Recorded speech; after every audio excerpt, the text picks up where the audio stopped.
ಏನು ಅಂತೇಳಿ ಪ್ರಶ್ನೆಗಳನ್ನ ಕೇಳೋದಿಲ್ಲ. ನೇರವಾಗಿ ನಿಮ್ಗೆ ಸಂವಿಧಾನದ ಲಕ್ಷಣಗಳನ್ನು ಬರೆಯಿರಿ ಅಂತೇಳಿ ಪ್ರಶ್ನೆ ಕೇಳೋದಿಲ್ಲ.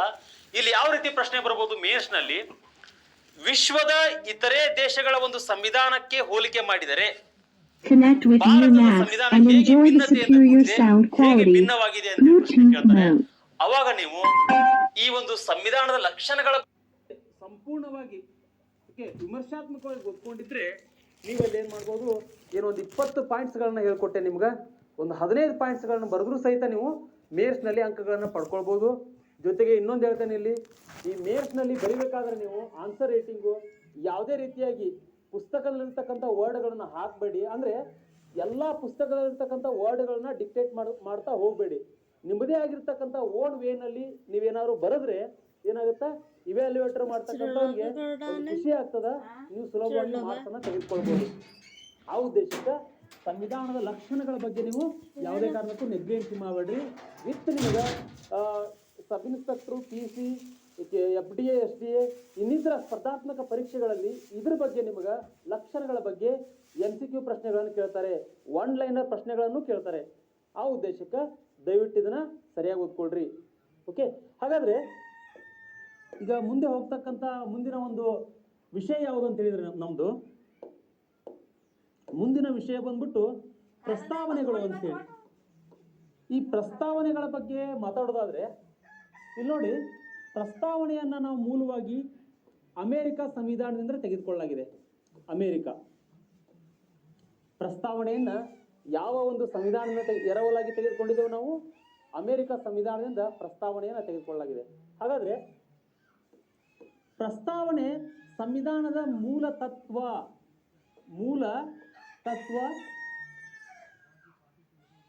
ಮತ್ತು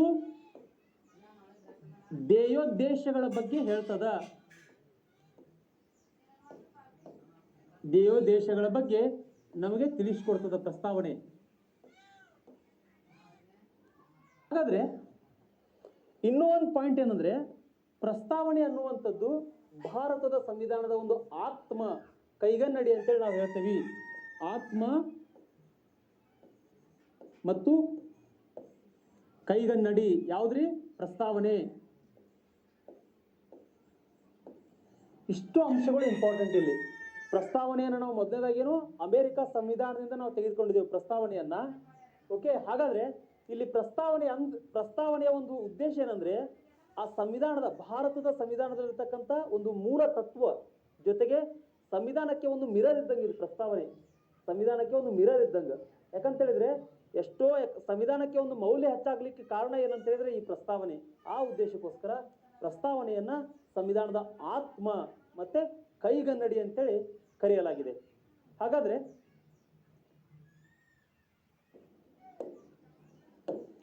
ನೆಕ್ಸ್ಟ್ ಪಾಯಿಂಟು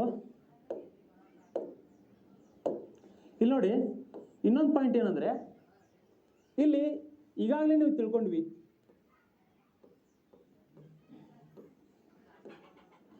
ಜವಾಹರ್ಲಾಲ್ ನೆಹರು ಅವ್ರು ಏನ್ ಮಾಡ್ತಾರೆ, ಈಗಾಗಲೇ ನಾವು ಅಧ್ಯಯನ ಮಾಡಿದೇವೆ ಇದ್ರ ಬಗ್ಗೆ. 1946ರಲ್ಲಿ ಓಕೆ, ಜವಾಹರ್ಲಾಲ್ ನೆಹರು ಅವರು 1946ರಲ್ಲಿ ಏನ್ ಮಾಡ್ತಾರೆ ಅಂತ ಹೇಳಿದ್ರೆ, ಧ್ಯೇಯೋದ್ದೇಶಗಳ ನಿರ್ಣಯವನ್ನು ಮಾಡ್ತಾರೆ. 1946ನಲ್ಲಿ ಏನ್ ಮಾಡ್ತಾರೆ? ಧ್ಯೇಯೋದ್ದೇಶಗಳ ನಿರ್ಣಯ ಅಂತ ಹೇಳ್ತೇವೆ ಅದನ್ನು ನಾವು. ಧ್ಯೇಯೋದ್ದೇಶಗಳ ನಿರ್ಣಯ.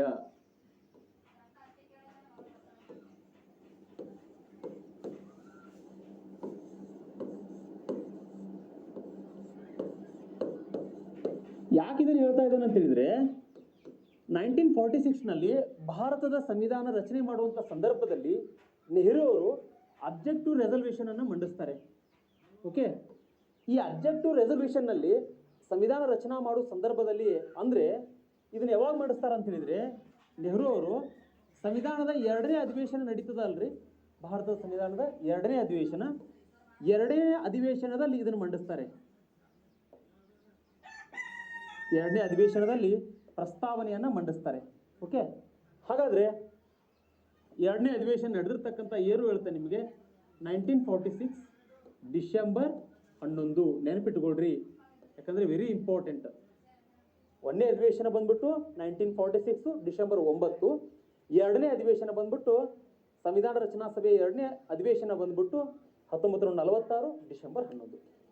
ಇಲ್ಲಿ ಧ್ಯೇಯಗಳ ನಿರ್ಣಯವನ್ನು ಮಂಡಿಸ್ತಾರೆ. ಹಾಗಾದ್ರೆ ಈ ಒಂದು ಧ್ಯೇಯಗಳ ನಿರ್ಣಯದಲ್ಲಿ ಜವಾಹರ್ಲಾಲ್ ನೆಹರು ಅವರು ಏನ್ ಹೇಳ್ತಾರೆ ಅಂತ ಹೇಳಿದ್ರೆ,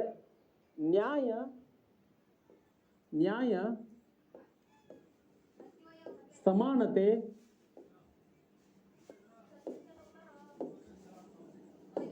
ಸಾರ್ವಭೌಮ,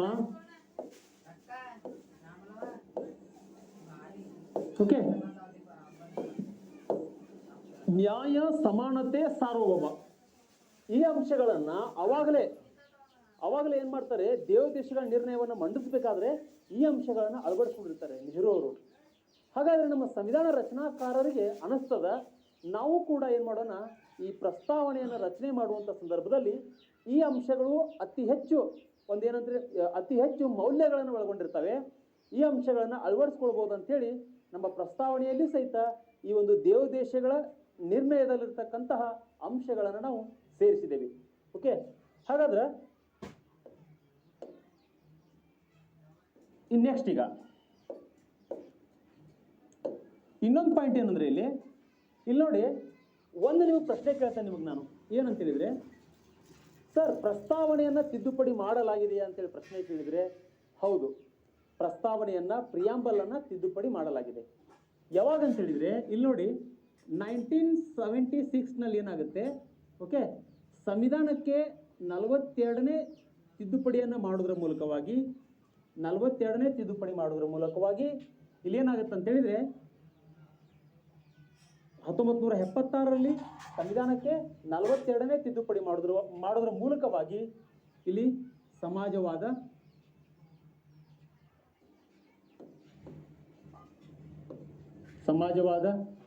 ಒಂದು ಜಾತ್ಯತೀತ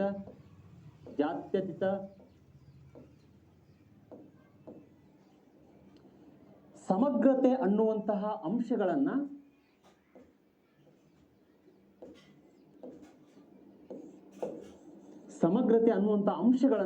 ಸೇರಿಸಲಾಗಿದೆ. ಈ ಮೂರು ಅಂಶಗಳನ್ನ ಸೇರಿಸಿರ್ತಕ್ಕಂಥ ತಿದ್ದುಪಡಿ ಯಾವುದು ಅಂತ ಕೇಳಿದ್ರೆ 1976 ಸಂವಿಧಾನಕ್ಕೆ 42ನೇ ತಿದ್ದುಪಡಿಯನ್ನ ಮಾಡ್ತದ. ಆ 42ನೇ ತಿದ್ದುಪಡಿ ಅನುಸಾರವಾಗಿ ಈ ಮೂರು ಪದಗಳನ್ನ ನಮ್ಮ ಭಾರತದ ಸಂವಿಧಾನದಲ್ಲಿ ನಾವು ಅಳವಡಿಸ್ಕೊಳ್ತೇವೆ. ಹಾಗಾದ್ರೆ ಪರೀಕ್ಷೆ ದೃಷ್ಟಿಯಿಂದ ತುಂಬಾ ಇಂಪಾರ್ಟೆಂಟು. ಯಾಕಂತ ಹೇಳಿದ್ರೆ ಈಗಾಗಲೇ ಮುಂತಾದ ಸ್ಪರ್ಧಾತ್ಮಕ ಪರೀಕ್ಷೆಗಳಲ್ಲಿ ಈ ಒಂದು ಸಮಾಜವಾದದ ಬಗ್ಗೆ, ಜಾತ್ಯತೀತದ ಬಗ್ಗೆ, ಸಮಗ್ರತೆ ಬಗ್ಗೆ ಪ್ರಶ್ನೆಯನ್ನು ಕೇಳಿದ್ದಾರೆ. ಈ ಮೂರೂ ಶಬ್ದಗಳನ್ನು ಅಳವಡಿಸಿಕೊಂಡಿರ್ತಕ್ಕಂತಹ ತಿದ್ದುಪಡಿ ಯಾವುದು ಅಂತೇಳಿ ಕೇಳಿದರೆ ಸಂವಿಧಾನದ 42ನೇ ತಿದ್ದುಪಡಿ, ವರ್ಷ ಬಂದ್ಬಿಟ್ಟು 1976. ಓಕೆ, ಹಾಗಾದ್ರೆ ಇದನ್ನು ನೀವು ನೆನಪಿಟ್ಕೊಳ್ಬೇಕು. ಇದನ್ನ ನೆನಪಿಟ್ಕೊಂಡ್ರೆ ನಿಮ್ಗೆ 1 ಅಂಕ ಸಿಗುತ್ತೆ. ಅದಕ್ಕೆ ನೆಗ್ಲೆನ್ಸಿ ಮಾಡಬೇಡ್ರಿ ದಯವಿಟ್ಟು. ಹಾಗಾದ್ರೆ ಇದೊಂದು ಅಂಶ ಕ್ಲಿಯರ್ ಆಯ್ತು ನಿಮಗೆ.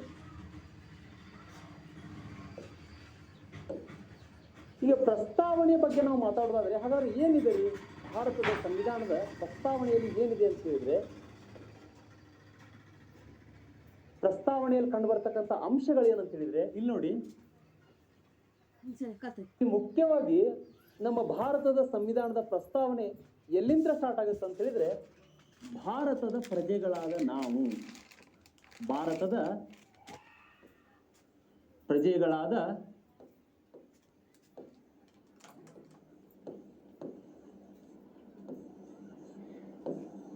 We the people of India.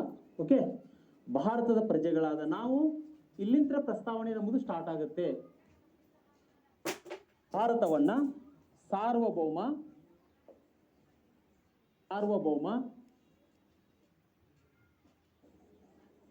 Okay, ಸಮಾಜವಾದ,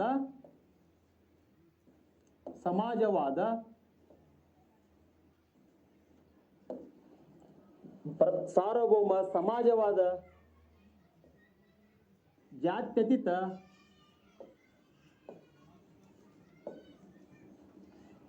ಪ್ರಜಾಸತ್ತಾತ್ಮಕ,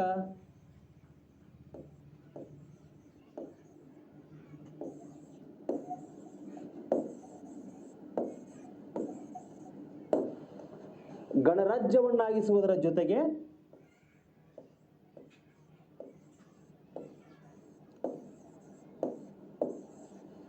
ಇಲ್ಲಿ ಭಾರತದ ಪ್ರಜೆಗಳಾದ ನಾವು ಭಾರತವನ್ನ ಸಾರ್ವಭೌಮ, ಸಮಾಜವಾದ, ಜಾತ್ಯತೀತ, ಪ್ರಜಾಸತ್ತಾತ್ಮಕ ಗಣರಾಜ್ಯವನ್ನಾಗಿಸುವುದರ ಜೊತೆಗೆ ಈ ಭಾರತದಲ್ಲಿರ್ತಕ್ಕಂಥ ಎಲ್ಲ ಸಮರ್ಥ ನಾಗರಿಕರಿಗೂ ಸಹಿತ ಏನಂತ ಹೇಳಿದ್ರೆ ನ್ಯಾಯ,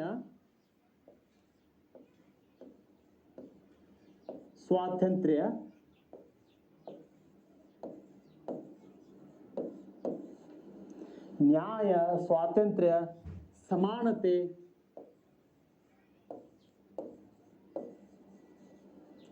ಭ್ರಾತೃತ್ವ,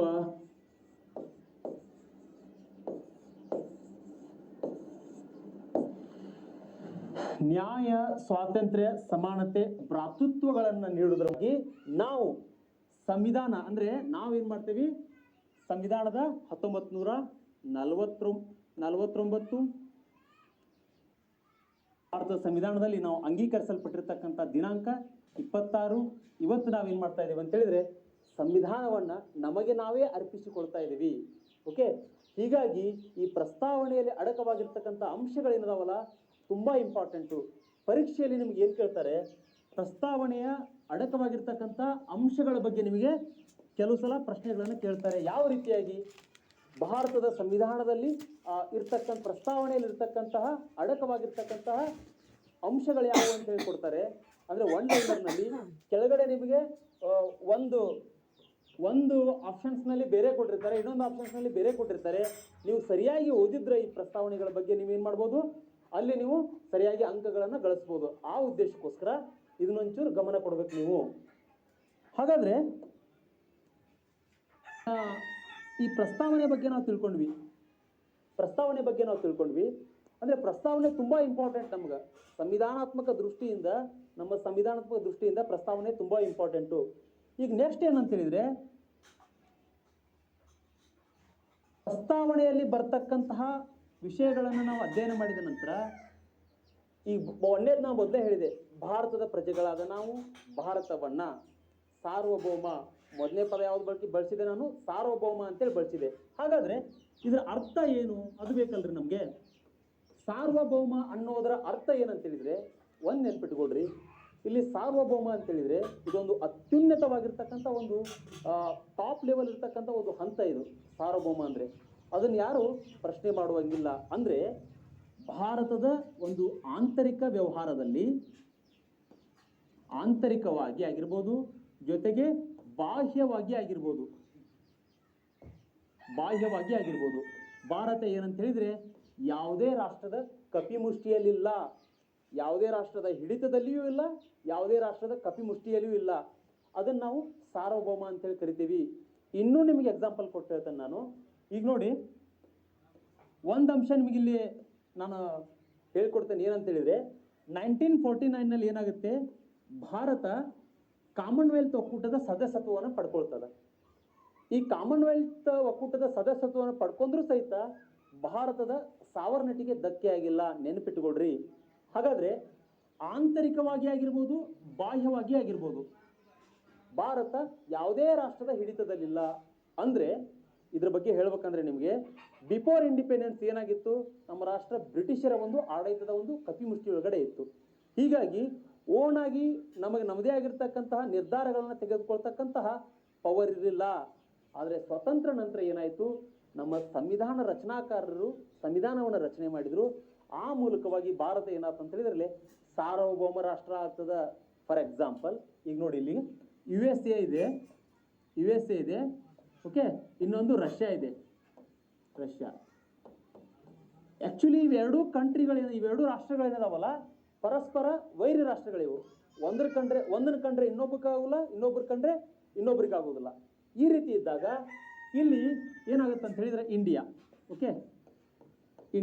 ಹಾಗಾದ್ರೆ ಇಲ್ಲಿ ಭಾರತದ ಒಂದು ನೀತಿ ಏನದ, ನಮ್ಮದು ಅಲಿಪ್ತ ನೀತಿಯದ, ಜೊತೆಗೆ ನಮ್ಮದೇ ಆಗಿರ್ತಕ್ಕಂತಹ ಒಂದು ವಿದೇಶಾಂಗ ನೀತಿಯನ್ನ ಭಾರತ ಅಳವಡಿಸ್ಕೊಂಡಿದೆ.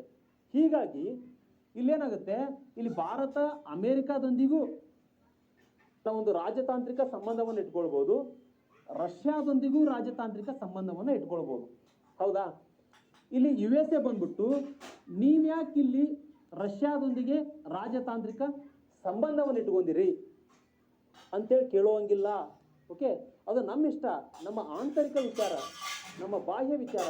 ಅದರಲ್ಲಿ ಯಾವುದೇ ಒಂದು ಡಾಮಿನೆಂಟ್ ಕಂಟ್ರಿಯೂ ಸಹಿತ ನಮ್ಮ ಒಂದು ವಿಷಯದಲ್ಲಿ ಹಸ್ತಕ್ಷೇಪವನ್ನು ಮಾಡುವಂಗಿಲ್ಲ. ಯಾಕಂತ ಹೇಳಿದ್ರೆ India as a sovereign country, ನೆನಪಿಟ್ಟುಕೊಳ್ರಿ. ಓಕೆ, ಇದಿಷ್ಟು ವಿಷಯ ನಿಮ್ಗೆ ಅರ್ಥ ಆಯ್ತು ಅಂತೇಳಿ ನಾನು ಭಾವಿಸಿದ್ದೇನೆ. ಹಾಗಾದ್ರೆ ನೆಕ್ಸ್ಟ್ ಮುಂದೆ ಇನ್ನೂ ಒಂದು ವರ್ಡನ್ನು ಇಲ್ಲಿ ಉಚ್ಚಾರಣೆ ಮಾಡಿದೆ. ಏನಂತೇಳಿದರೆ ಸಮಾಜವಾದಿ ರಾಷ್ಟ್ರ. ಇಲ್ಲಿ ಭಾರತ ಏನು ಸಮಾಜವಾದಿ ರಾಷ್ಟ್ರ. ಒಂದು ನೆನಪಿಟ್ಕೊಳ್ರಿ, ಇಲ್ಲಿ ಸಮಾಜವಾದದಲ್ಲಿ ನಾವೇನು ಮಾಡಿದ್ದೇವೆ ಅಂತೇಳಿದರೆ ನಮ್ಮ ಸಂವಿಧಾನದ ಒಂದು ಪ್ರಸ್ತಾವನೆಯಲ್ಲಿ ಗಾಂಧೀಜಿಯವರ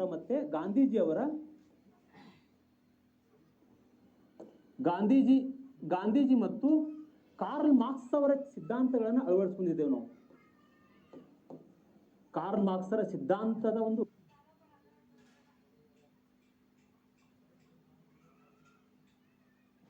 ಗಾಂಧೀಜಿ ಮತ್ತು ಕಾರ್ಲ್ ಮಾರ್ಕ್ಸರ ಒಂದು ಸಿದ್ಧಾಂತದ ಒಂದು ಮಿಶ್ರಣವು ನಮ್ಮಲ್ಲಿ ಕಂಡು ಬರ್ತದ. ಈಗ ಇಲ್ಲಿ ಸಮಾಜವಾದವನ್ನು ನಾವು ಎರಡು ರೀತಿಯಲ್ಲಿ ಕಾಣಬಹುದು. ಒಂದೇನಂದ್ರೆ ಸಮಾಜವಾದದಲ್ಲಿ ಎರಡು ರೀತಿಯಾಗಿರ್ತಕ್ಕಂಥ ವಿಧಗಳದಾವ. ಅದರ ನಂಬರ್ 1 ಏನಂತ ಹೇಳಿದ್ರೆ ಇಲ್ಲಿ ಕಮ್ಯುನಿಸ್ಟ್ ಸಮಾಜವಾದ. ಕಮ್ಯುನಿಸ್ಟ್ ಸಮಾಜವಾದ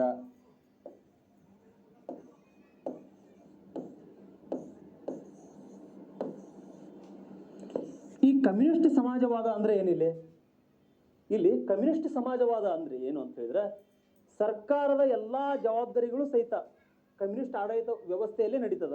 ಫಾರ್ ಎಕ್ಸಾಂಪಲ್ ಇವತ್ತ ಚೈನಾನ ಕಾಣ್ಬೋದು ನೀವು, ಚೈನಾ ರಾಷ್ಟ್ರ, ರಷ್ಯಾ ರಾಷ್ಟ್ರ. ಓಕೆ, ಆಮೇಲೆ ಚೈನಾ ರಾಷ್ಟ್ರ ಆಗಿರ್ಬೋದು, ರಷ್ಯಾ ಆಗಿರ್ಬೋದು, ಓಕೆ, ಸೌತ್ ಕೊರಿಯಾ ಆಗಿರ್ಬೋದು. ಇವೆಲ್ಲ ಏನಂತ ಹೇಳಿದ್ರೆ ಕಮ್ಯುನಿಸ್ಟ್ ಸಮಾಜವಾದಕ್ಕೆ ಅತ್ಯಂತ ಸೂಕ್ತವಾಗಿರ್ತಕ್ಕಂಥ ಒಂದು ಉದಾಹರಣೆಗಳು.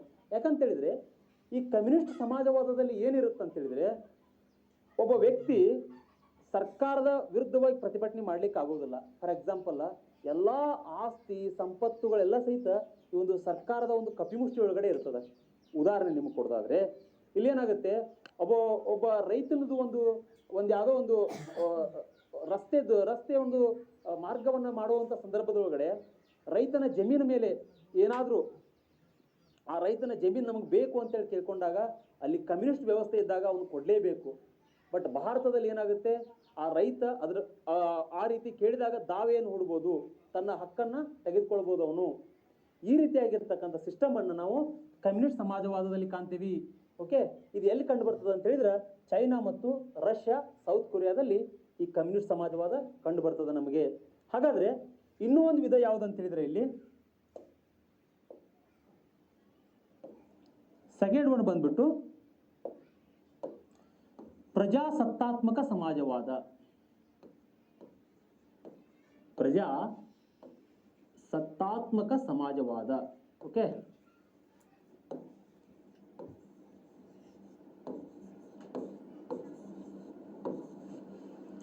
ಪ್ರಜಾಸತ್ತಾತ್ಮಕ ಸಮಾಜವಾದ ಅಂದ್ರೆ ಏನ್ರಿ? ನಾನು ಈಗಾಗಲೇ ನಿಮ್ಗೆ ಹೇಳಿದೆ, ಕಮ್ಯುನಿಸ್ಟ್ ಸಮಾಜವಾದ ಅಂತ ಹೇಳಿದ್ರೆ ಎಲ್ಲ ಆಸ್ತಿ ಸಂಪತ್ತುಗಳೆಲ್ಲವೂ ಸಹಿತ ಸರ್ಕಾರದ ಒಂದು ಹಿಡಿತದೊಳಗಡೆ ಇರ್ತವೆ. ಇಲ್ಲಿ ಪ್ರಜಾಸತ್ತಾತ್ಮಕ ಸಮಾಜವಾದ ಅಂದ್ರೆ ಇಲ್ಲಿ ಸರ್ಕಾರ ಮತ್ತು ಖಾಸಗಿಯವರ ಸಹಭಾಗಿತ್ವವನ್ನು ಕಾಣ್ತೇವೆ ನಾವು. ಸರ್ಕಾರ ಮತ್ತು ಖಾಸಗಿಯವರ ಸಹಭಾಗಿತ್ವವನ್ನು ಕಾಣ್ತೇವೆ ನಾವು. ಖಾಸಗಿ ಸಹಭಾಗಿತ್ವದೊಳಗಡೆ ಪ್ರಜಾಸತ್ತಾತ್ಮಕ ಸಮಾಜ ಇರ್ತದ. ನೆನಪಿಟ್ಟುಕೊಳ್ರಿ. ಯಾಕಂದ್ರೆ ನಿಮ್ಗೆ KS ಮೇನ್ಸ್ನಲ್ಲಿ ವಿತ್ ನಿಮ್ಗೆ ಪ್ರಿಲಿಮ್ಸ್ನಲ್ಲಿ ಕೂಡ ಪ್ರಶ್ನೆಗಳನ್ನು ಕೇಳಿದಾಗ, ಮೇನ್ಸ್ನಲ್ಲಿ ಕೇಳಿದಾಗ ಈ ರೀತಿ ನೀವು ಏನು ಮಾಡಿ ಪಾಯಿಂಟ್ಗಳನ್ನು ಹಾಕಿ ಬರೆದ್ರೆ ಅತಿ ಹೆಚ್ಚು ಅಂಕಗಳನ್ನು ಪಡೆದುಕೊಳ್ಬೋದು. ಹಾಗಾದರೆ ಸರ್ಕಾರ ಮತ್ತು ಖಾಸಗಿಯವರ ಅನುದಾನದೊಳಗಡೆ ನಾವೇನು ಮಾಡ್ತೇವೆ ಅಂತ ಹೇಳಿದ್ರೆ ಆಡಳಿತ ವ್ಯವಸ್ಥೆಯನ್ನು ರೂಪಿಸ್ಕೊಂಡಿದ್ದೀವಿ. ಅಂತಹ ಒಂದು ವ್ಯವಸ್ಥೆಯನ್ನು ನಾವೇನು ಕರಿತೀವಿ? ಪ್ರಜಾಸತ್ತಾತ್ಮಕ ಸಮಾಜವಾದ ಅಂತ ಕರಿತೀವಿ. ಬೆಸ್ಟ್ ಎಕ್ಸಾಂಪಲ್ ಅಂತ ಹೇಳಿದ್ರೆ ಇಂಡಿಯಾ ನೋಡ್ರಿ. ಬೆಸ್ಟ್ ಎಕ್ಸಾಂಪಲ್ ಯಾವುದು? ಪ್ರಜಾಸತ್ತಾತ್ಮಕ ಸಮಾಜವಾದಕ್ಕೆ ಭಾರತ ರಾಷ್ಟ್ರ. ಯಾವ ರೀತಿ ಅಂತ ಹೇಳಿದ್ರೆ ನಮ್ಮಲ್ಲಿ 1991ರಲ್ಲಿ ಏನು ಮಾಡಿದ್ವಿ ನಾವು? LPGಯನ್ನು ಅಳವಡಿಸ್ಕೊಂಡ್ವಿ. PV ನರಸಿಂಹರಾವ್ ಅವರು ಮತ್ತೆ ಪ್ರಧಾನಮಂತ್ರಿ ಆಗಿರ್ತಕ್ಕಂತಹ ಮನಮೋಹನ್ ಸಿಂಗ್ ಅವರ ಒಂದು ಪ್ರಯತ್ನದ ಫಲವಾಗಿ ಭಾರತ ರಾಷ್ಟ್ರ LPGಯನ್ನು ಅಳವಡಿಸ್ಕೊಳ್ತು. ಆ ಮೂಲಕವಾಗಿ ಇವತ್ತೇನಾಗಿದೆ, ನಮ್ಮದು ಸರ್ಕಾರದ ಒಂದು ಸಹಭಾಗಿತ್ವದೊಳಗಡೆ ಖಾಸಗಿಯವರಿಗೂ ಕೂಡ ನಾವು ಅವಕಾಶ ಕೊಟ್ಟಿದ್ದೇವೆ. ಖಾಸಗಿಯವರು ಸಹಿತ ನಮಗೇನಂತ ಹೇಳಿದ್ರೆ ಸೇವೆಗಳನ್ನು ಕೊಡಬಹುದು. ಈ ರೀತಿಯಾಗಿರ್ತಕ್ಕಂಥ ಪದ್ಧತಿಯನ್ನು ನಮ್ಮ ಭಾರತದಲ್ಲಿ ಕಾಣ್ತೀವಿ. ಹಾಗಾದರೆ ಇಂತಹ ಒಂದು ವ್ಯವಸ್ಥೆಯನ್ನು ನಾವೇನು ಕರಿತೀವಿ? ಪ್ರಜಾಸತ್ತಾತ್ಮಕ ಸಮಾಜವಾದ ಅಂತೇಳಿ ಕರಿತೀವಿ. ಇದು ನಿಮಗೆ ಅರ್ಥ ಆಗಿದೆ ಅಂತೇಳಿ ನಾನು ಭಾವಿಸ್ತೇನೆ. ಇನ್ನು ಮುಂದಿಂದು ನೆಕ್ಸ್ಟ್ ಇನ್ನೊಂದು ಏನಂತ ಹೇಳಿದರೆ ಜಾತ್ಯತೀತ. ಆ್ಯಕ್ಚುಲಿ ಈ ವರ್ಡ್ ಏನಿದೆಯಲ್ಲ, ಇದನ್ನು ನಾವು ಸರಿಯಾಗಿ ಪ್ರೊನೌನ್ಸ್ ಮಾಡಿದರೆ ಜಾತ್ಯತೀತ ಅಂತೇಳಿ ಆಗ್ತದೆ. ಇದ್ರ ಬಗ್ಗೆ ಏನಂತ ಹೇಳಿದ್ರೆ ಸಾಮಾನ್ಯ ಕನ್ನಡದಲ್ಲಿ ಹಲವಾರು ಪರೀಕ್ಷೆಗಳಲ್ಲಿ ಇದ್ರ ಬಗ್ಗೆ ಪ್ರಶ್ನೆ ಕೇಳಿದ್ದಾರೆ. ಓಕೆ, ಜಾತ್ಯತೀತ ಅಲ್ಲದು ಜಾತ್ಯತೀತ, ನೆನ್ಪಿಟ್ಕೊಳ್ರಿ. ಓಕೆ, ಜಾತ್ಯತೀತ. ಹಾಗಾದರೆ ಜಾತ್ಯತೀತ ಅಂತಂದ್ರೆ ಏನು? ಜಾತ್ಯತೀತ ಅಂದರೆ ಏನ್ರಿ? ಪ್ರಸ್ತಾವನೆಯಲ್ಲಿ ಈ ಅಂಶವನ್ನು ಯಾವ ಉದ್ದೇಶಕ್ಕೆ ಹಾಕಲಾಯಿತು ಅಂತ ಹೇಳಿದರೆ ನೆನ್ಪಿಟ್ಟುಕೊಳ್ರಿ, ಈ ಒಂದು ವರ್ಡು 1976 42 ಸಂವಿಧಾನದ 42ನೇ ತಿದ್ದುಪಡಿ ಪ್ರಕಾರ ಏನು ಮಾಡಿದ್ದೀವಿ? ಜಾತ್ಯತೀತ ಅಂತಕ್ಕಂಥ ವರ್ಡನ್ನು ನಾವು ಹಾಕಿದ್ವಿ. ಈಗಾಗಲೇ ಅದ್ರ ಬಗ್ಗೆ ಹೇಳಿದ್ದೇನೆ. ಹಾಗಾದರೆ ಭಾರತ ಜಾತ್ಯತೀತ ಅಂತೇಳಿ ಯಾವ ಉದ್ದೇಶಕ್ಕೆ ನಮ್ಮ ಸಂವಿಧಾನ ರಚನಾಕಾರರು ಅಳವಡಿಸಿದ್ರು ಅಂತ ಹೇಳಿದರೆ, ಒಂದು ತಿಳ್ಕೊಳ್ರಿ, ನಮ್ಮ ರಾಷ್ಟ್ರ ಯಾವುದೇ ಕಾರಣಕ್ಕೂ ಸಹಿತ ಒಂದು ಧರ್ಮವನ್ನು ರಾಷ್ಟ್ರೀಯ ಧರ್ಮವನ್ನಾಗಿ ಘೋಷಣೆ ಮಾಡಿಲ್ಲ. ತಲೆ ಒಳಗಡೆ ಇರಲಿ ನಿಮಗೆ. ಯಾಕಂತೇಳಿದರೆ ಇಲ್ಲೇನಾಗುತ್ತೆ, ಪಾಕಿಸ್ತಾನ ಏನು ಮಾಡಿದೆ? ಇಸ್ಲಾಂ ಧರ್ಮವನ್ನು ರಾಷ್ಟ್ರೀಯ ಧರ್ಮವನ್ನಾಗಿ ಆಚರಣೆ ಮಾಡಿದೆ. ಪಾಕಿಸ್ತಾನ ಇಸ್ಲಾಂ ಧರ್ಮವನ್ನು ರಾಷ್ಟ್ರೀಯ ಧರ್ಮವನ್ನಾಗಿ ಆಚರಣೆ ಮಾಡಿದೆ. ಬಟ್ ಭಾರತ ರಾಷ್ಟ್ರ ಯಾವುದೇ ಧರ್ಮವನ್ನು ರಾಷ್ಟ್ರೀಯ ಧರ್ಮವನ್ನಾಗಿ ಆಚರಣೆ. ಹಾಗಾದರೆ ನಮ್ಮ ಒಂದು ಕರ್ತವ್ಯ ಏನಿಲ್ಲಿ? ಎಲ್ಲ ಧರ್ಮದವರನ್ನು ಕೂಡ ಸಮಾನರಾಗಿ ಕಾಣ್ತಕ್ಕಂಥದ್ದು. ಜಾತ್ಯತೀತದ ಅರ್ಥ ಇದೆ. ಯಾವುದೇ ಒಬ್ಬ ವ್ಯಕ್ತಿಯನ್ನು ಜಾತಿ, ಧರ್ಮ, ಲಿಂಗ ತಾರತಮ್ಯ ಯಾವುದನ್ನು ಇಲ್ಲದೇ ಪ್ರತಿಯೊಬ್ಬರನ್ನೂ ಸಹಿತ ಏನಂತ ಹೇಳಿದರೆ ಸಮಾನತೆಯನ್ನು ಕಾಣ್ತಕ್ಕಂಥದ್ದು. ಇದೇ ಜಾತ್ಯತೀತದ ಒಂದು ಒಳಮರ್ಮ, ತಿಳ್ಕೊಳ್ರಿ. ಹಾಗಾದರೆ ಈ ಜಾತ್ಯತೀತದಲ್ಲಿ ನಾವು ಏನಾಗುತ್ತೆ ಅಂತ ಹೇಳಿದರೆ, ನೊಂದಂಥ ಕೆಲವೊಂದಿಷ್ಟು ಸಮುದಾಯಗಳಿದಾವೆ. ಫಾರ್ ಎಕ್ಸಾಂಪಲ್ ಇವತ್ತು ಹೇಳ್ಬೇಕಂದ್ರೆ ನಾವು ಅವುಗಳನ್ನು ದಮನಿತ ಸಮುದಾಯಗಳಂತೇಳಿ ಕರಿತೀವಿ ನಾವು.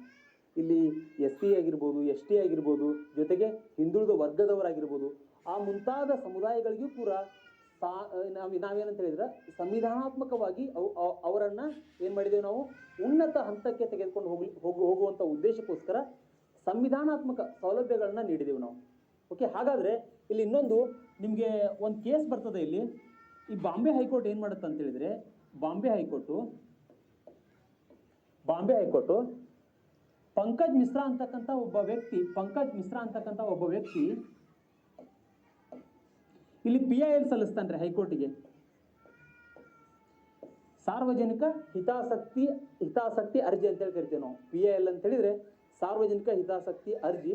ಇದ್ರ ಬಗ್ಗೆ ನಾನು ಮುಂದೆ ಮಾತಾಡ್ತೇನೆ.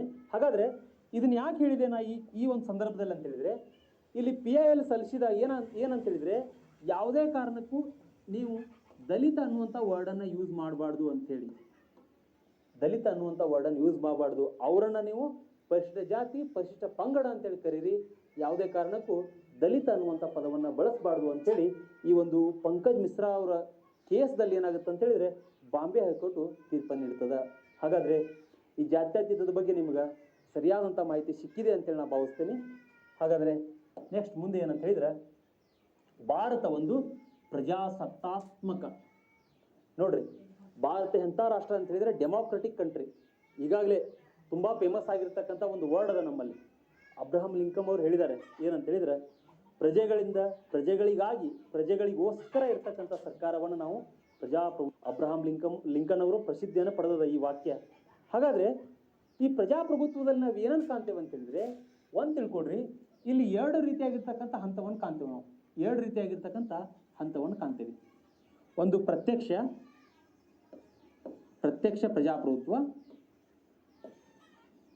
ಪ್ರಜಾಪ್ರಭುತ್ವ, ಇನ್ನೊಂದು ಬಂದ್ಬಿಟ್ಟು ಪರೋಕ್ಷ.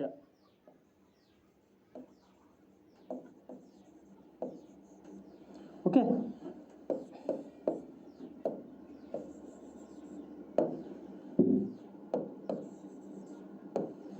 ಪ್ರತ್ಯಕ್ಷ ಪ್ರಜಾಪ್ರಭುತ್ವ, ಪರೋಕ್ಷ ಪ್ರಜಾಪ್ರಭುತ್ವವನ್ನು ಕಾಣ್ತೇವೆ. ಅಂದರೆ ಪ್ರಜಾಪ್ರಭುತ್ವದ ಎರಡು ವಿಧಗಳು. ಈ ಪ್ರತ್ಯಕ್ಷ ಪ್ರಜಾಪ್ರಭುತ್ವದಲ್ಲಿ ಏನಿದೆ ಅಂತ ಹೇಳಿದರೆ, ಇಲ್ಲಿ ಪ್ರಜೆಗಳು ನೇರವಾಗಿಯೇ ಸರ್ಕಾರದ ಮುಖ್ಯಸ್ಥರನ್ನ ಆರಿಸ್ತಾರೆ. ಓಕೆ, ಪ್ರಜೆಗಳು ನೇರವಾಗಿಯೇ ಮತಗಟ್ಟೆಗೆ ಹೋಗಿ ಸರ್ಕಾರದ ಮುಖ್ಯಸ್ಥರನ್ನ ಆರಿಸ್ತಾರೆ. ಅಂತ ಒಂದು ವ್ಯವಸ್ಥೆಯನ್ನ ಪ್ರತ್ಯಕ್ಷ ಪ್ರಜಾಪ್ರಭುತ್ವ ಅಂತೇಳಿ ಕರಿತೀವಿ. ಉದಾಹರಣೆಗೆ ಬೆಸ್ಟ್ ಎಕ್ಸಾಂಪಲ್ ಯಾವುದು ಅಂತ ಹೇಳಿದ್ರೆ ಸ್ವಿಟ್ಜರ್ಲೆಂಡ್.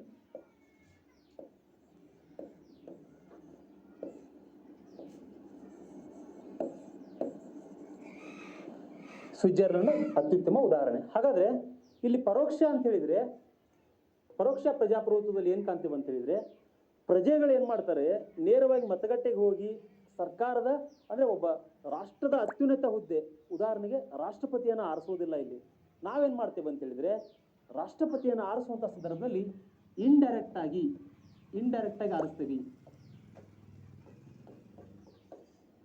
ಅಂದ್ರೆ ಇಂಡೈರೆಕ್ಟ್ ಆಗಿ ಅಂತ ಹೇಳಿದ್ರೆ, ಈ ಪ್ರಜೆಗಳು ಪ್ರಜಾಪ್ರತಿನಿಧಿಗಳನ್ನ ಆರಿಸ್ತಾರೆ. ಓಕೆ, ಆ ಪ್ರಜಾಪ್ರತಿನಿಧಿಗಳು ಏನ್ ಮಾಡಬೇಕು, ಈ ರಾಷ್ಟ್ರಪತಿಗಳ ಒಂದು ಚುನಾವಣೆಗಳಲ್ಲಿ ಭಾಗಿಯಾಗ್ತಾರೆ. ಈ ರೀತಿಯಾಗಿರ್ತಕ್ಕಂಥ ಪದ್ಧತಿಯನ್ನು ನಾವು ಪರೋಕ್ಷ ಪ್ರಜಾಪ್ರಭುತ್ವ ಅಂತೇಳಿ ಕರಿತೀವಿ. ಇದೇನಂತ ಹೇಳಿದ್ರೆ ಪ್ರಜಾಪ್ರಭುತ್ವದ ಒಂದು ಪ್ರಜಾಸತ್ತಾತ್ಮಕದಲ್ಲಿ ಬರ್ತಕ್ಕಂಥ ವಿಧಗಳಿವು. ಹಾಗಾದ್ರೆ ಇದು ಅರ್ಥ ಆಗಿದೆ ಅಂತೇಳಿ ನಾನು ಭಾವಿಸ್ತೇನೆ. ಇನ್ನು ನೆಕ್ಸ್ಟ್ ಗಣರಾಜ್ಯ, ವೆರಿ ಇಂಪಾರ್ಟೆಂಟ್ ನೋಡಿ. ಭಾರತ ಒಂದು ಗಣರಾಜ್ಯವಾಗಿರ್ತಕ್ಕಂಥ ರಾಷ್ಟ್ರ. ಪ್ರಸ್ತಾವನೆಯಲ್ಲಿ ಬಳಸಿದ್ದಾರೆ ಪದಗಳನ್ನು, ಅದೇ ಪದಗಳನ್ನು ನಿಮಗೆ ಹೇಳ್ತಾ ಇರೋದು, ಅದೇ ಪದಗಳನ್ನು ನಿಮ್ಗೆ ವಿಶ್ಲೇಷಣೆ ಮಾಡ್ತಾ ಇರೋದು. ಗಣರಾಜ್ಯ ಅನ್ನುವಂಥ ಪದವನ್ನು ಯಾಕೆ ಬಳಸಿದ್ರು ಅಂತ ಹೇಳಿದ್ರೆ, ಇಲ್ಲಿ ನೋಡಿ 2 ರೀತಿಯಾಗಿರ್ತಕ್ಕಂಥ ಗಣರಾಜ್ಯವನ್ನು ಕಾಣ್ತೀವಿ ನಾವು. ಗಣರಾಜ್ಯದಲ್ಲಿ 2 ರೀತಿ ಒಂದು ವ್ಯವಸ್ಥೆಯನ್ನು ಕಾಣ್ತೇವೆ. ಒಂದು ಗಣರಾಜ್ಯ,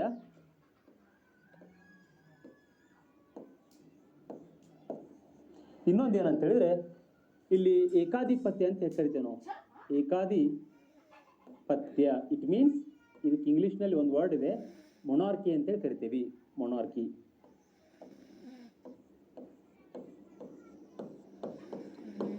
ಏಕಾಧಿಪತ್ಯ ಮತ್ತೆ ಗಣರಾಜ್ಯ. ಇಲ್ಲಿ ಗಣರಾಜ್ಯದಲ್ಲಿ ಏನಿದೆ ಅಂತ ಹೇಳಿದ್ರೆ, ಗಣರಾಜ್ಯಕ್ಕೆ ಬೆಸ್ಟ್ ಎಕ್ಸಾಂಪಲ್ ಏನಂತ ಹೇಳಿದ್ರೆ ಭಾರತ.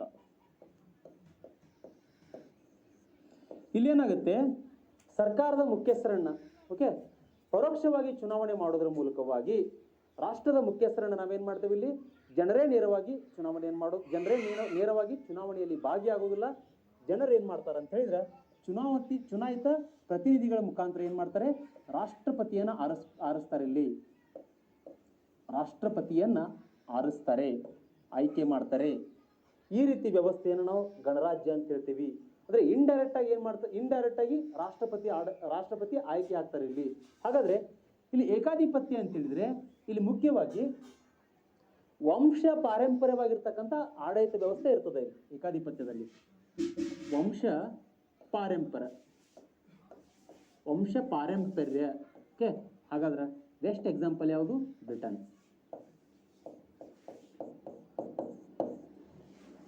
ಬೆಸ್ಟ್ ಎಕ್ಸಾಂಪಲ್ ಯಾವುದು ಅಂತ ಹೇಳಿದ್ರೆ, ಏಕಾಧಿಪತ್ಯಕ್ಕೆ ಬೆಸ್ಟ್ ಎಕ್ಸಾಂಪಲ್ ಯಾವುದು ಅಂತ ಹೇಳಿದ್ರೆ ಬ್ರಿಟನ್ ನಿಮಗೆ. ಓಕೆ, ಹಾಗಾದ್ರೆ 2 ಅಂಶಗಳನ್ನ ತಿಳ್ಕೊಂಡ್ರಿ. ಒಂದು ಗಣರಾಜ್ಯ ಅಂತ ಹೇಳಿದ್ರೆ ಇಲ್ಲಿ ಇಂಡೈರೆಕ್ಟ್ ಎಲೆಕ್ಷನ್ಸ್ ಮುಖಾಂತರ ರಾಷ್ಟ್ರದ ಮುಖ್ಯಸ್ಥರನ್ನ ಆಯ್ಕೆ ಮಾಡ್ತೇವೆ. ಇಲ್ಲಿ ಏಕಾಧಿಪತ್ಯ, ಅದಕ್ಕೆ ಇಂಗ್ಲಿಷ್ನಲ್ಲಿ ಮೊನಾರ್ಕಿ ಅಂತೇಳಿ ಕರೀತಾರೆ. ಅಂದ್ರೆ ವಂಶ ಪಾರಂಪರ್ಯವಾಗಿರ್ತಕ್ಕಂತಹ ಒಂದು ಆಡಳಿತವನ್ನು ಕಾಣ್ತೇವೆ ನಾವು. ಅದಕ್ಕೆ ಬೆಸ್ಟ್ ಎಕ್ಸಾಂಪಲ್ ಯಾವುದು ಅಂತ ಹೇಳಿದ್ರೆ ಬ್ರಿಟನ್ ರಾಷ್ಟ್ರ. ಹಾಗಾದ್ರೆ ಇನ್ನು ಮುಂದಿನ ಒಂದು ಟಾಪಿಕ್ ಯಾವುದು ಅಂತ ಹೇಳಿದ್ರೆ ನ್ಯಾಯ. ನ್ಯಾಯ ಅಂದ್ರೆ ಏನ್ರಿ, ಇಲ್ಲಿ ಪ್ರತಿಯೊಬ್ಬ ವ್ಯಕ್ತಿ ಕೂಡ ಜಸ್ಟಿಸ್ ಸಿಗಬೇಕು. ನಮ್ಮ ಭಾರತದ ಸಂವಿಧಾನದಲ್ಲಿ ನ್ಯಾಯ ಅನ್ನುವಂಥ ಪದವನ್ನು ಯಾಕೆ ಅಳವಡಿಸಿದ್ದಾರೆ ಅಂತ ಹೇಳಿದ್ರೆ ಅದ್ರ ಬಗ್ಗೆ ಮಾತಾಡ್ತೀನಿ. ಇಲ್ಲಿ ನೋಡಿ, ಒಂದೇನಂತ ಹೇಳಿದ್ರೆ ಇಲ್ಲಿ 3 ರೀತಿಯಾಗಿರ್ತಕ್ಕಂತಹ ಒಂದು ನ್ಯಾಯದಲ್ಲಿ ಪರಿಕಲ್ಪನೆಗಳನ್ನು ಕಾಣ್ತೇವೆ ನಾವು. ಒಂದು ಸಾಮಾಜಿಕ ನ್ಯಾಯ.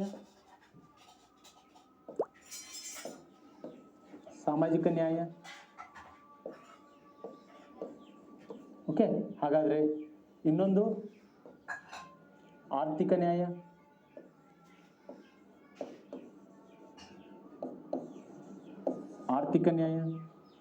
ಇನ್ನೊಂದು ಏನಂತ ಹೇಳಿದ್ರೆ ರಾಜಕೀಯ ನ್ಯಾಯ.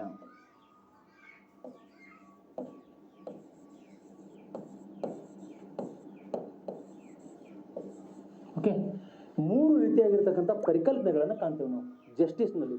ಒಂದು ಸಾಮಾಜಿಕ ನ್ಯಾಯ, ಆರ್ಥಿಕ ನ್ಯಾಯ, ರಾಜಕೀಯ ನ್ಯಾಯ. ಹಾಗಾದ್ರೆ ಸಾಮಾಜಿಕ ನ್ಯಾಯ ಅಂತ ಹೇಳಿದ್ರೆ, ಸೋಷಿಯಲ್ ಜಸ್ಟಿಸ್ ಅಂತ ಹೇಳಿದ್ರೆ, ಸಮಾಜದಲ್ಲಿರ್ತಕ್ಕಂಥ ಎಲ್ಲ ವ್ಯಕ್ತಿಗಳಿಗೂ ಸಹಿತ, ಅಂದರೆ ಎಲ್ಲ ಸಮುದಾಯಗಳನ್ನು ಯಾವುದೇ ರೀತಿ ಜಾತಿ, ಲಿಂಗ ತಾರತಮ್ಯ, ಧರ್ಮದ ಆಧಾರದ ಮೇಲೆ ಯಾರನ್ನು ಕೂಡ ನಾವು ಏನಂತ ಹೇಳಿದ್ರೆ ಅವರನ್ನು ಗುರುತಿಸಬಾರ್ದು. ಓಕೆ, ಎಲ್ಲರೂ ಕೂಡ ಕಾನೂನಿನ ಪ್ರಕಾರ ಎಲ್ಲರೂ ಕೂಡ ಏನಂತ ಹೇಳಿದ್ರೆ ಎಲ್ಲರಿಗೂ ನಮ್ಮ ಸಂವಿಧಾನದ ಆಧಾರದ ಮೇಲೆ ಸಮಾನತೆಯ ಒಂದು ತತ್ವಗಳನ್ನು ನೀಡಲಾಗಿದೆ. ಎಲ್ಲರಿಗೂ ಸಮಾನವಾಗಿರ್ತಕ್ಕಂಥ ನ್ಯಾಯವನ್ನು ನೀಡಲಾಗಿದೆ. ಅಂಥ ಒಂದು ವ್ಯವಸ್ಥೆಯನ್ನು ಸಾಮಾಜಿಕ ನ್ಯಾಯ ಅಂತ ಕರಿತೀವಿ ನಾವು. ಓಕೆ, ಆರ್ಥಿಕ ನ್ಯಾಯ. ಇಲ್ಲಿ ಆರ್ಥಿಕ ನ್ಯಾಯ ಅಂತ ಹೇಳಿದ್ರೆ ಇಲ್ಲೇನಾಗಿತ್ತು, ಬಿಫೋರ್ ಇಂಡಿಪೆಂಡೆನ್ಸ್ ಅಂದರೆ ಬ್ರಿಟಿಷರ ಕಾಲಾವಧಿಯಲ್ಲಿ ಏನಾಗಿತ್ತು ಅಂತ ಹೇಳಿದ್ರೆ, ಯಾವ ವ್ಯಕ್ತಿ ಅತಿ ಹೆಚ್ಚು ಟ್ಯಾಕ್ಸನ್ನು ತುಂಬ್ತಾನಲ್ಲ ಅವ್ನಿಗೆ ವೋಟಿಂಗ್ ಪವರ್ ಇತ್ತು. ಯಾವ ವ್ಯಕ್ತಿ ಅಗರ್ಭ ಶ್ರೀಮಂತ ಇದ್ದಲ್ಲ ಅವನಿಗೆ ಏನಂತ ಹೇಳಿದ್ರೆ ಸಪ್ರೇಟ್ ಆಗಿರ್ತಕ್ಕಂಥ ಒಂದು ಈ ಸೌಲಭ್ಯಗಳನ್ನ ನೀಡ್ತಕ್ಕಂಥದ್ದು, ಈ ರೀತಿ ಗುರುತಿಸ್ತಾ ಇದ್ರು. ಅಲ್ಲಿ ಬಡವರನ್ನು ಕಡೆಗಣಿಸಲಾಗಿತ್ತು. ಹಾಗಾಗಿ ಈ ಆರ್ಥಿಕ ನ್ಯಾಯದ ಪ್ರಕಾರ ಯಾವುದೇ ಒಬ್ಬ ವ್ಯಕ್ತಿಯನ್ನು ಆದಾಯ ಮತ್ತು ಸಂಪತ್ತಿನ ಆಧಾರದ ಮೇಲೆ ತಾರತಮ್ಯ ಮಾಡಬಾರ್ದು. ಅವನೂ ಕೂಡ ಎಂಥ ದೊಡ್ಡ ಕುಬೇರನದಾನಂದ್ರೂ ಕೂಡ ಸಂವಿಧಾನದ ಪ್ರಕಾರ ಅವನೂ ಕೂಡ ಸಂವಿಧಾನದ ಒಂದು ಭಾಗನೇ. ಓಕೆ, ಎಲ್ಲ ಜನರ ಒಂದು ಸಮಾನತೆ ಆಧಾರದ ಮೇಲೆ ಎಂಥ ಒಬ್ಬ ದೊಡ್ಡ ಮನುಷ್ಯ ಇದ್ರೂ ಸಹಿತ ಸಮಾನತೆ ಆಧಾರದ ಮೇಲೆ ಅವನು ಕೂಡ ಅದರಲ್ಲಿ ಒಬ್ಬ. ಹೀಗಾಗಿ ಇಲ್ಲಿ ಆರ್ಥಿಕ ನ್ಯಾಯ ಅಂದರೆ ಇದು. ಇಲ್ಲಿ ರಾಜಕೀಯ ನ್ಯಾಯ ಅಂತ ಹೇಳಿದ್ರೆ, ಉದಾಹರಣೆ ಹೇಳೋದಾದ್ರೆ, ನಮ್ಮ ಸಂವಿಧಾನದಲ್ಲಿ ನಮ್ಮ ಸಂವಿಧಾನ ಎಂತಹ ಒಂದು ಅವಕಾಶವನ್ನು ನಮಗೆ ನೀಡಿದೆ ಅಂತ ಹೇಳಿದ್ರೆ, ಇಲ್ಲಿ ಯಾವುದೇ ಒಬ್ಬ ವ್ಯಕ್ತಿ ಬಡವ ಆಗಿರ್ಬೋದು, ಶ್ರೀಮಂತ ಆಗಿರ್ಬೋದು, ದೊಡ್ಡ ಆಫೀಸರ್ಸ್ ಆಗಿರ್ಬೋದು, ಪ್ರತಿಯೊಬ್ಬ ವ್ಯಕ್ತಿಗೂ ಕೂಡ ಏನಂತ ಹೇಳಿದ್ರೆ ನಮ್ಮ ಸಂವಿಧಾನದಲ್ಲಿ ಏನು ಅವಕಾಶ ಇದೆ ಅಂತ ಹೇಳಿದ್ರೆ ಪ್ರತಿಯೊಬ್ಬರು ಕೂಡ ಮತದಾನವನ್ನು ಮಾಡ್ಬೋದು, ಪ್ರತಿಯೊಬ್ಬರು ಕೂಡ ಚುನಾವಣೆಗಳಲ್ಲಿ ಭಾಗಿಯಾಗ್ಬೋದು, ಪ್ರತಿಯೊಬ್ಬರು ಕೂಡ ಎಲೆಕ್ಷನ್ಸ್ಗಳಲ್ಲಿ ನಿಂತ್ಕೊಳ್ಬೋದು. ಜೊತೆಗೆ ಯಾವುದೇ ಒಬ್ಬ ವ್ಯಕ್ತಿಯೂ ಸಹಿತ ಸಂವಿಧಾನದ ಉನ್ನತವಾಗಿರ್ತಕ್ಕಂಥ ಒಂದು ಹುದ್ದೆಯನ್ನು ಅಲಂಕರಿಸ್ಬೋದು. ಆ ರೀತಿಯಾಗಿರ್ತಕ್ಕಂಥ ಸೌಲಭ್ಯಗಳನ್ನು ಏನಂತ ಹೇಳಿದ್ರೆ ನಮ್ಮ ಸಂವಿಧಾನ ರಚನಾಕಾರರು ನೀಡಿದ್ದಾರೆ. ಈ ರೀತಿಯಾಗಿರ್ತಕ್ಕಂಥ ವ್ಯವಸ್ಥೆಯನ್ನು ನಾವು ನ್ಯಾಯದಲ್ಲಿ ಕಾಣ್ತೇವೆ. ಹಾಗಾದರೆ ನೆಕ್ಸ್ಟ್ ಇಲ್ಲಿ ಸ್ವಾತಂತ್ರ್ಯ. ಇಲ್ಲಿ ನೋಡ್ರಿ, ಈ ಸ್ವಾತಂತ್ರ್ಯ ಅಂದ ತಕ್ಷಣ ಸಂವಿಧಾನದ 19ನೇ ವಿಧಿ ಏನು ಮಾಡುತ್ತೆ ಅಂತ ಹೇಳಿದ್ರೆ ಸ್ವಾತಂತ್ರ್ಯದ ಬಗ್ಗೆ ಹೇಳ್ತದೆ. ನೆನ್ಪಿಟ್ಟುಕೊಡ್ರಿ, 19ನೇ ವಿಧಿ ಮೂಲಭೂತ ಹಕ್ಕುಗಳಲ್ಲಿ ಸ್ವಾತಂತ್ರ್ಯ ಅನ್ನುವಂಥದ್ದು ಕೂಡ ಒಂದು.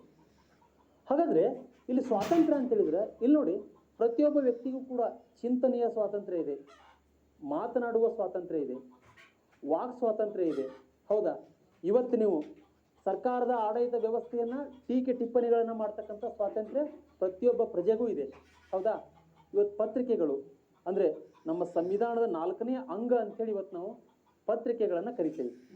ಪತ್ರಿಕೆಗಳು ಸಹಿತ ಸರ್ಕಾರ ಮಾಡ್ತಕ್ಕಂತಹ ಕಾರ್ಯಗಳನ್ನು ಅವು ಸರಿಯಾಗಿದ್ದಾವೋ ಅಥವಾ ತಪ್ಪಿದಾವೋ ಅಂಥೇಳಿ ಹೊರಗಲಿಗೆ ಹಚ್ಚಿ ಜನರಿಗೆ ಮುಟ್ಟಿಸ್ತಕ್ಕಂಥ ಒಂದು ಕಾರ್ಯವನ್ನು ಮಾಡ್ತವೆ. ಹಾಗಾದರೆ ಇಲ್ಲೇನಾಗುತ್ತೆ, ಸ್ವಾತಂತ್ರ್ಯ ವಿಷಯದಲ್ಲಿ ಪ್ರತಿಯೊಬ್ಬ ವ್ಯಕ್ತಿ ಕೂಡ ಸ್ವಾತಂತ್ರ್ಯವನ್ನು ಪಡ್ಕೊಂಡಿದ್ದಾನೆ. ನಾವು ಭಾರತದಾದ್ಯಂತ ಎಲ್ಲಾದರೂ ಸಂಚರಿಸ್ಬೋದು, ಯಾವುದೇ ರಾಜ್ಯಕ್ಕೆ ಹೋಗ್ಬೋದು, ಅಲ್ಲಿ ನೆಲೆಸ್ಬೋದು. ಈ ರೀತಿಯಾಗಿರ್ತಕ್ಕಂಥ ಸ್ವಾತಂತ್ರ್ಯವನ್ನು ನಮ್ಮ ಸಂವಿಧಾನದ ಪೀಠಿಕೆಯಲ್ಲಿ ರಚನಾಕಾರರು ನೀಡಿದ್ದಾರೆ. ಹೀಗಾಗಿ ಇಷ್ಟೊಂದು ಮಹತ್ವವನ್ನು ಪಡ್ಕೊಂಡಿದೆ ಇದು. ನೆಕ್ಸ್ಟು ಇಲ್ಲಿ ಸಮಾನತೆ.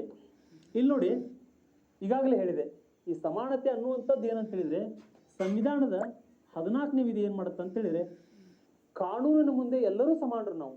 ಹೌದಾ? ಕಾನೂನಿನ ಮುಂದೆ ಪ್ರತಿಯೊಬ್ಬ ವ್ಯಕ್ತಿಯೂ ಸಮಾನನೇ. ಅವನೊಬ್ಬ ದೊಡ್ಡ ಆಫೀಸರ್ಸ್ ಆಗಲಿ, ಅವನೊಬ್ಬ ದೊಡ್ಡ ಶಾಸಕರಾಗಲಿ, ಯಾರೋ ಆದರೂ ಸಹಿತ ಇಲ್ಲಿ ಕಾನೂನಿನ ಪ್ರಕಾರ ಪ್ರತಿಯೊಬ್ಬರೂ ಸಹಿತ ಏನಂತ ಹೇಳಿದರೆ ಸಂವಿಧಾನಕ್ಕೆ ತಲೆ ಬಾಗಲೇಬೇಕು. ಹಾಗಾದರೆ ಇಲ್ಲಿ ಕಾನೂನಿನ ಸಮಾನತೆ ಬಗ್ಗೆ ಹೇಳ್ತದೆ ಇಲ್ಲಿ ಈ ವಿಧಿ. ಕಾನೂನಿನ ಮುಂದೆ ಸಮಾನರು.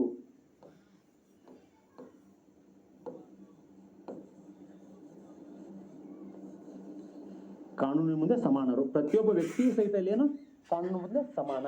ಹಾಗಾದರೆ ಇಲ್ಲೊಂದು ಪ್ರಶ್ನೆ ಕೇಳ್ತೇನೆ, ಈ ಕಾನೂನಿನ ಮುಂದೆ ಸಮಾನ ಅಂತ ಹೇಳಿದ್ರೆ ನಮ್ಮಲ್ಲಿ ಬ್ರಿಟಿಷ್ ಒಬ್ಬ ತಜ್ಞ ಬರ್ತಾನೆ, ಎ.ಬಿ. ಡೈಸಿ ಅಂತೇಳಿ. ಎ.ಬಿ. ಡೈಸಿ ಇವನು ಏನು ಹೇಳ್ತಾನಂತ ಹೇಳಿದ್ರೆ, ರೂಲ್ ಆಫ್ ಲಾ ನಮ್ಮಲ್ಲಿದೆ, ರೂಲ್ ಆಫ್ ಲಾ ಇದೆ ನಮ್ಮಲ್ಲಿ. ಇಟ್ ಮೀನ್ಸ್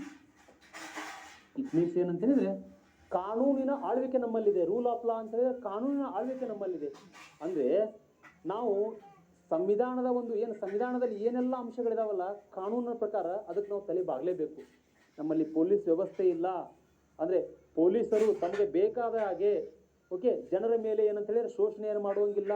ಅದೇನಂತ ಹೇಳಿದ್ರೆ ಕಾನೂನಿನ ಪ್ರಕಾರನೇ ಮಾಡಬೇಕು ಅವರು. ಯಾಕೆ ಹೇಳಿ, ನಮ್ಮದು ಕಾನೂನಿನ ಆಳ್ವಿಕೆ, ರೂಲ್ ಆಫ್ ಲಾ ನಮ್ಮಲ್ಲಿದೆ.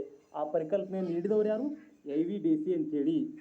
ಕಾನೂನಿನ ಮುಂದೆ ಎಲ್ಲರೂ ಕೂಡ ಸಮಾನ ರಕ್ಷಕರು. ಹಾಗಾದ್ರೆ ಇದನ್ನ ನೋಟ್ ಮಾಡ್ಕೊಳ್ಬೇಕು ನೀವು. AVDC ಈ ಪದವನ್ನ ಹೇಳಿದ್ದಾರೆ, ಇಂಪಾರ್ಟೆಂಟ್ ಇದು, ಪರೀಕ್ಷೆಯಲ್ಲಿ ಈ ವಿಷಯವನ್ನು ಕೇಳ್ತಾರೆ, ಹೀಗಾಗಿ ನೋಟ್ ಡೌನ್ ಮಾಡ್ಕೊಳ್ರಿ. ಹಾಗಾದ್ರೆ ನೆಕ್ಸ್ಟ್ ಟಾಪಿಕ್ ಯಾವುದಂದ್ರೆ ಇಲ್ಲಿ ಭ್ರಾತೃತ್ವ. ಇಲ್ಲಿ ನೋಡಿ, ಭ್ರಾತೃತ್ವ ಅಂತ ಹೇಳಿದ್ರೆ ಏನಂತ ಹೇಳಿದ್ರೆ ಅದೇ ಸ್ನೇಹಿತರೆ, ಭ್ರಾತೃತ್ವ ಅಂತ ಹೇಳಿದ್ರೆ ಒಂದು ಸಹೋದರತ್ವ, ಒಂದು ಮನೋಭಾವನೆ. ಅಂದ್ರೆ ನಾವೆಲ್ಲರೂ ಕೂಡ ಸಹೋದರರು, ಪ್ರೀತಿ ವಿಶ್ವಾಸದಿಂದ ಬಾಳ್ತಕ್ಕಂಥದ್ದು.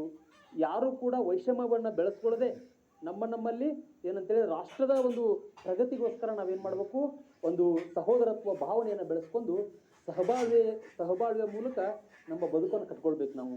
ಅದೇ ವಿಷಯವನ್ನ ಭ್ರಾತೃತ್ವ ನಮಗೆ ತಿಳಿಸ್ಕೊಡ್ತದ. ಹಾಗಾದ್ರೆ ಈ ಭ್ರಾತೃತ್ವದ ಬಗ್ಗೆ ನಿಮ್ಗೆ ಅರ್ಥ ಆಗಿದೆ ಅಂತೇಳಿ ನಾನು ಭಾವಿಸ್ತೇನೆ. ನೆಕ್ಸ್ಟು ಇಲ್ಲಿ ನೋಡಿ, ಪ್ರಸ್ತಾವನೆ ಕುರಿತು ಹೇಳಿಕೆಗಳನ್ನು ಹೇಳ್ತಾರೆ. ಅಂದ್ರೆ ಇಲ್ಲೇನಾಗುತ್ತೆ, ಪ್ರಸ್ತಾವನೆ ಅಂದ್ರೆ ನಮ್ಮ ಸಂವಿಧಾನ ರಚನಾಕಾರ ಏನ್ ಮಾಡ್ತಾರೆ, ಪ್ರಸ್ತಾವನೆಯನ್ನ ಸಿದ್ಧಪಡಿಸ್ತಾರೆ.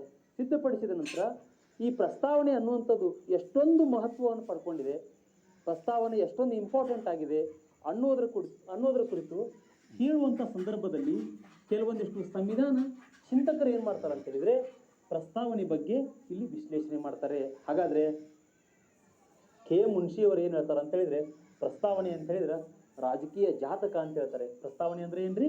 ರಾಜಕೀಯ ಜಾತಕ ಅಂತೇಳಿ. ಹಾಗಾದ್ರೆ ಈ ರಾಜಕೀಯ ಜಾತಕ ಅನ್ನುವಂತಹ ಒಂದು ಪದವನ್ನು ಬಳಸಿದವರು ಯಾರು? KM ಮುನ್ಷಿ ಅಂತೇಳಿ. ಇದು ಪರೀಕ್ಷೆಯಲ್ಲಿ ಕೇಳ್ತಾರೆ.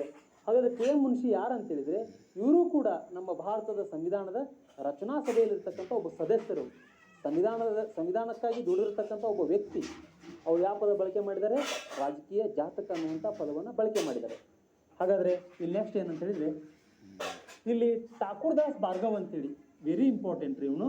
ಇವರು ಕೂಡ ಈ ಮಹಾನ್ ವ್ಯಕ್ತಿ ಕೂಡ ಏನಂತ ಹೇಳಿದ್ರೆ ಸಂವಿಧಾನದ ರಚನಾ ಸಭೆಯಲ್ಲಿ ಭಾಗವಹಿಸಿರ್ತಕ್ಕಂತಹ, ಜೊತೆಗೆ ಸಂವಿಧಾನ ರಚನಾ ಸಭೆಯಲ್ಲಿ ಅನೇಕ ರೀತಿಯಾಗಿರ್ತಕ್ಕಂತಹ ಒಂದು ಸಂವಿಧಾನಕ್ಕೆ ಏನೆಲ್ಲ ಮಹತ್ವಪೂರ್ಣವಾಗಿರ್ತಕ್ಕಂಥ ಅಂಶಗಳು ಬೇಕು ಅಂತೇಳಿ ಹೇಳಿರ್ತಕ್ಕಂಥ ವ್ಯಕ್ತಿಗಳಲ್ಲಿ ಇವರು ಕೂಡ ಒಬ್ರು. ಇವ್ರು ಏನು ಕೊಟ್ಟಿದ್ದಾರೆ ಅಂತ ಹೇಳಿದ್ರೆ, ಇಲ್ಲಿ ಪ್ರಸ್ತಾವನೆ ಅಂತಕ್ಕಂಥದ್ದು ಭಾರತ ಸಂವಿಧಾನದ ಆತ್ಮ ಮತ್ತು ಒಡವೆ ಅಂತೇಳಿ. ಪ್ರಸ್ತಾವನೆ ಅಂದ್ರೆ ಏನ್ರಿ? ಭಾರತದ ಸಂವಿಧಾನದ ಆತ್ಮ ಮತ್ತು ಒಡವೆ. ಹಾಗಾದ್ರೆ ಇದ್ರ ಬಗ್ಗೆ ಪ್ರಶ್ನೆ ಕೇಳಿದ್ದಾರೆ. ಸಂವಿಧಾನದ ಆತ್ಮ ಮತ್ತು ಒಡವೆ ಅಂತೇಳಿ ಹೇಳಿದವರು ಯಾರಂತ ಹೇಳಿದ್ರೆ ನೀವೇನ್ ಮಾಡಬೇಕು? ಠಾಕೂರ್ ದಾಸ್ ಭಾರ್ಗವ್ ಅಂತೇಳಿ ವ್ಯಕ್ತಿಯನ್ನು ಗುರುತಿಸಬೇಕು.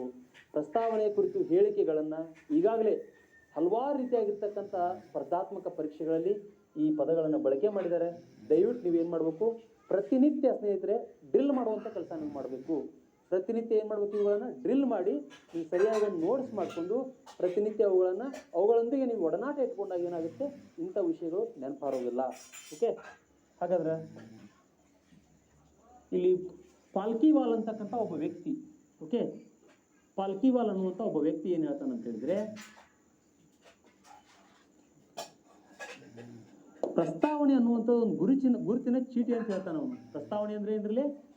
ಪ್ರಸ್ತಾವನೆ ಅಂದ್ರೆ ಗುರುತಿನ ಚೀಟಿ, ಐಡೆಂಟಿಟಿ ಕಾರ್ಡ್ ಅಂತ ಹೇಳ್ತಾರೆ. ಓಕೆ, ಪಾಲ್ಕಿವಾಲ್ ಇವರು.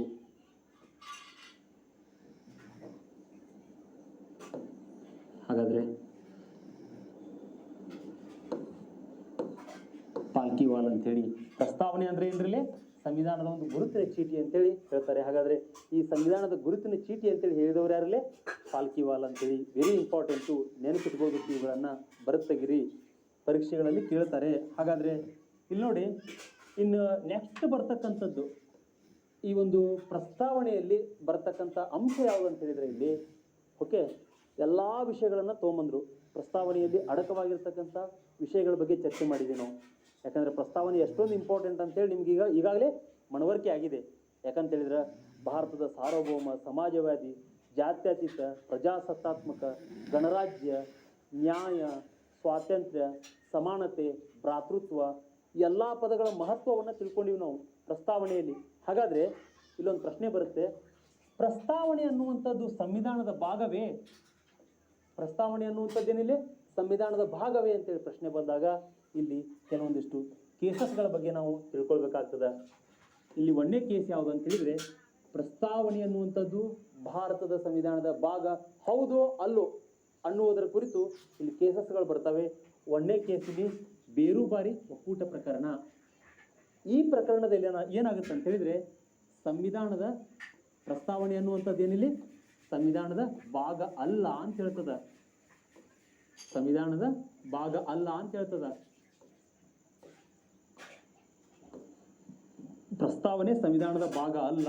ಓಕೆ, ಹಾಗಾದ್ರೆ ಒಂದು ತಿಳ್ಕೊಡ್ರಿ, ಏನಿದು ಪ್ರಕರಣ? ಈ ಪ್ರಕರಣದಲ್ಲಿ ಒಂದೇ ಅಂಶ ಏನು ತಿಳ್ಕೊಂಡ್ವಿ?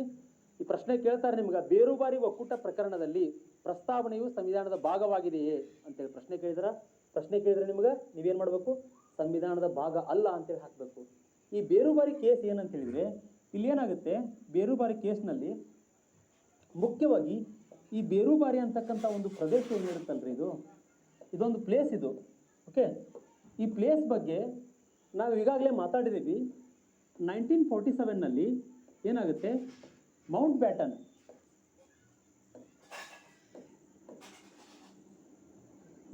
ಏನು ಮಾಡ್ತಾನೆ, 2 ರಾಷ್ಟ್ರಗಳನ್ನು ಡಿವೈಡ್ ಮಾಡ್ತಾನೆ. ಓಕೆ, ಒಂದು ಇಂಡಿಯಾ ಮತ್ತು ಪಾಕಿಸ್ತಾನ. 2 ಡೊಮಿನಿಯನ್ ರಾಷ್ಟ್ರಗಳನ್ನಾಗಿ ಡಿವೈಡ್ ಮಾಡ್ತಾರೆ. ಯಾರು? Mount baton. ಹಾಗಾದ್ರೆ ಈ ಡಿವೈಡ್ ಮಾಡಿದಾಗ ಏನಾಗುತ್ತೆ, ಪಾಕಿಸ್ತಾನದ ಒಂದು ಅಂದರೆ ಪ್ಲೇಸ್ಗಳನ್ನು ಗುರುತಿಸ್ತಕ್ಕಂಥ ಒಂದು ಕಾರ್ಯ ಸ್ಟಾರ್ಟ್ ಆಗ್ತದೆ. ಯಾಕಂತ ಹೇಳಿದ್ರೆ ಒಂದು ಗಡಿ ರೇಖೆಯ ಒಂದು ಅಧ್ಯಕ್ಷರನ್ನಾಗಿ ಸರ್ ಸಿರಿಲ್ ರ್ಯಾಡ್ಕ್ಲಿಫ್ ಅವರನ್ನ ನೇಮಕ ಮಾಡಿರ್ತಾರೆ. ಹಾಗಾದ್ರೆ ಆ ಗಡಿ ರೇಖೆಗಳನ್ನು ಗುರುತಿಸುವಂಥ ಸಂದರ್ಭದಲ್ಲಿ ಈ ಒಂದು ಏನಾಗುತ್ತಿಲ್ಲ, ಬೇರುಬಾರಿ ಅಂದರೆ ಈ ಒಂದು ಪ್ರದೇಶ ಏನಿದೆ ಅಲ್ಲ, ಬೇರುಬಾರಿ ಅನ್ನುವಂಥ ಪ್ರದೇಶ ವೆಸ್ಟ್ ಬೆಂಗಾಳದಲ್ಲಿ ಇರ್ತದ. ಏನಿರುತ್ತೆ ಇದು? ಈ ಬೇರುಬಾರಿ ಅನ್ನುವಂಥ ಪ್ರದೇಶ ಎಲ್ಲಿರುತ್ತೆ ಅಂತ ಹೇಳಿದ್ರೆ ಮಾಡ್ತಾನೆ ಇದನ್ನ, ಬೇರುಬಾರಿ ಅನ್ನುವಂಥ ಪ್ರದೇಶ ವೆಸ್ಟ್ ಬೆಂಗಾಲಿಗೆ ಸೇರಿರ್ತದೆ ಇಲ್ಲಿ.